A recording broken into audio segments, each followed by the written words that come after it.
श्रावणबाळ सेवा राज्य निवृत्ती वेतन योजनेत भ्रष्टाचार बोकाळला असल्याची धक्कादायक बाब माहिती अधिकाराअंतर्गत उघडकीस आली आहे। श्रावणबाळ योजनेत लाभार्थी हे मृत झाले असताना सुद्धा त्यांचे अनुदान हे तहसील कार्यालयातून त्यांच्या नावावर बँकेत निघत असल्याचं उघड झालंय। पाहूया याविषयीचा हा विशेष वृत्तांत।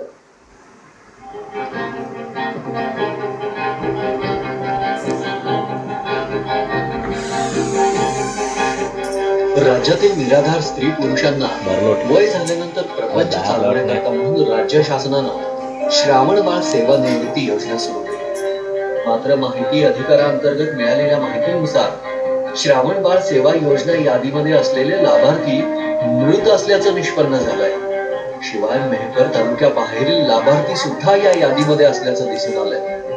मृत झालेल्या लाभार्थ्यांमध्ये लाभार्थी हे मागील 2 ते 4 वर्षापासून मृत असून त्यांच्या नावावर अजूनही लाभ देण्यात येतोय। लाभार्थींचे खाते हे राष्ट्रीयकृत बँकेत असायला हवे, पण बोगस लाभार्थ्यांचं खातं खासगी बँकेत काढलं गेलंय आणि तिथं अनुदान अधिकारी आणि कर्मचारी यांच्या संगनमतानं जमा होत आहे आणि त्यानंतर ते तसंच काढलं सुद्धा जात आहे।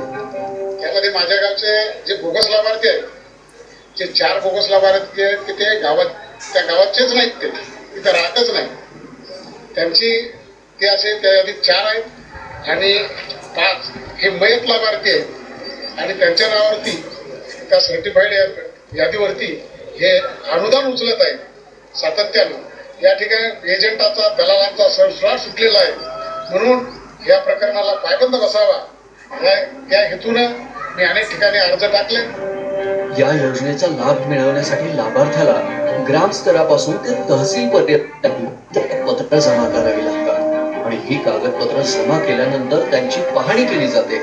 शासकीय समितीकडून त्याची खातर जमा करून मग लाभार्थ्याला अनुदान मंजूर करण्यात येतं। मात्र तहसील मधील दलाल, अधिकारी आणि कर्मचारी यांनी कागदपत्रांची पाहणी न करताच लाभार्थी मंजूर केले आणि त्यांना लाभही मंजूर केला।